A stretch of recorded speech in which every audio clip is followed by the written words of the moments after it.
Hi, Paul. How are you? Good. How are you? I'm excellent. You can see me. I can't see you, unfortunately. Yeah, I know. Well, I'll see you soon. My first question for you in regards to Henry Standing Bear, did you take in on any particular nuances in staying true to his Cheyenne ancestry? Oh, absolutely. I mean, when I got the role and fell in love with the character when I read the screenplay, and then got blown away when I read the novels. As soon as I landed the gig, I started with the cold dish, read through the 7 that were in print, and actually Craig Johnson's become a good friend, and he sent me the advance copy of As the Crow Flies, which just premiered at number 17 on the New York Times bestseller list.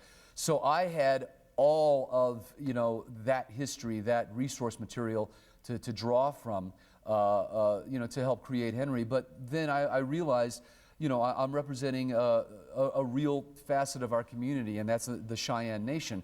So I went to Montana with Marcus Red Thunder, who is our technical advisor as far as Indian affairs go, but also the inspiration for the characters in the book. He's a friend of Craig's. I went up there, did sweat with a bunch of Cheyenne brothers, got blessed by some tribal elders, sat down with the tribal chief, and visited the high schools, visited the seniors' homes, visited a couple of community centers, and just got to know the people so that I could represent them with some veracity and with some respect.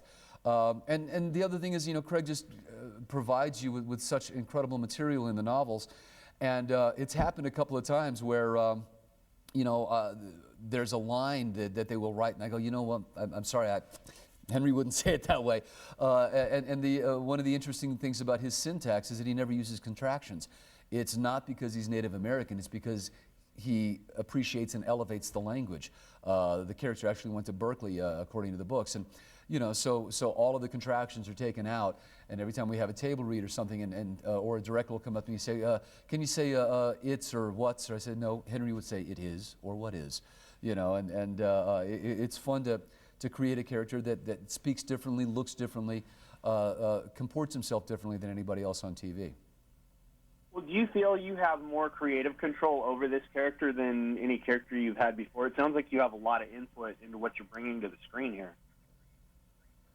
I think a lot of times actors, they do have the responsibility of being the translator. They are the communicator of the page to the living, breathing word. But this one, obviously, has incredible source material, and many times I feel as if I'm the protector of that. What's wonderful, though, is that our writers are amazing. They have really brought the books to life. And I have to tell people that, these are not the same plots that are in the book. They are inspired by the books. There are certainly facets of the plots, but anybody who's read the books won't be expecting, a carbon copy of it. We kind of go off in different directions. But they have been so respectful of the character and the fact that I've inhabited him. They're showing all of the scripts to Craig Johnson. But I mean, even to the point where when we were designing an office for my character, which is just off the Red Pony Bar, which is a location that occurs a lot in the books, they called me for my input. They said, well, what would Henry have on the walls? What would Henry have on his desk?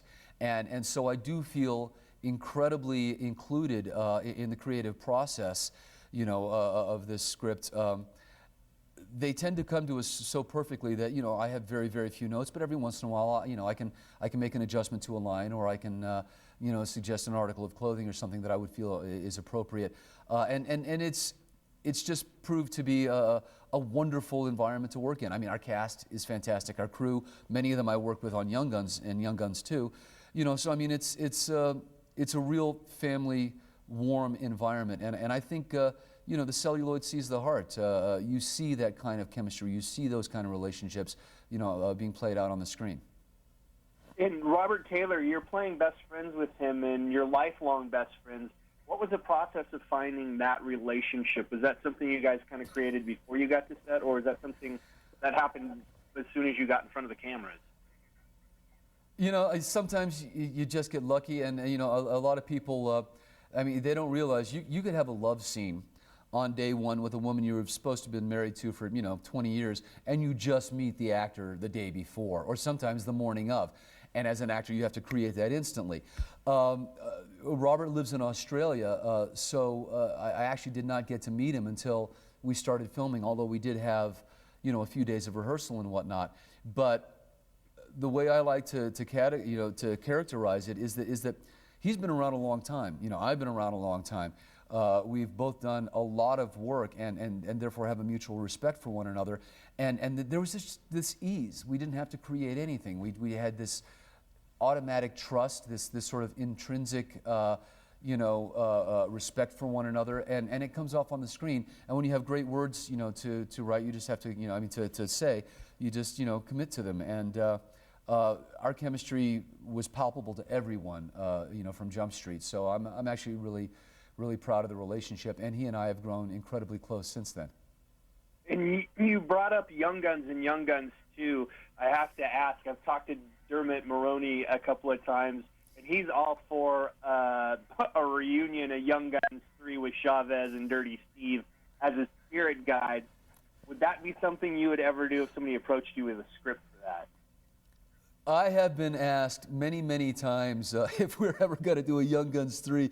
And unfortunately, my answer is always the same. It's like, yeah, I'd love to. I'd be there in a heartbeat. Problem is, they killed us all, just like there's not going to be a La Bamba 2, unless we're going to do Ghost Riders in the Sky.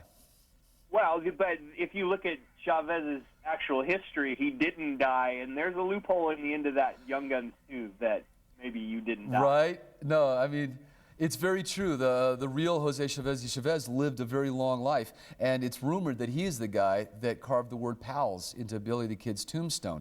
The funny story is that, Casey Shamashko, who was in the first Young Guns but not the second, found out because they made the decision during the filming of the first one to do a sequel. And Casey was running around with history books going, Charlie Bowden didn't die. He didn't die here. And producers wouldn't listen to him. Well, and real quick before we wrap up, I have to know, are you coming back for Southland? Because as fans, we all loved you on that show and are hoping you're coming back next season.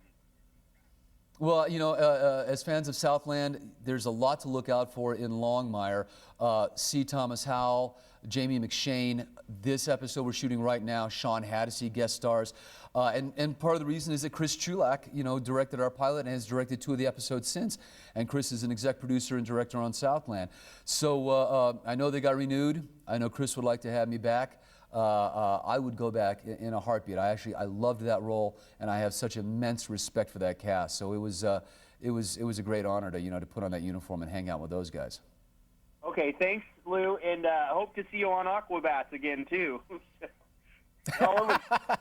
The Sun Spirits. Yeah, that was awesome. I love that. Thank you very much. You must have kids too. Actually, I don't. I just like the Aquabats. Oh, good for you, man. You're an eternal kid yourself then. Yeah.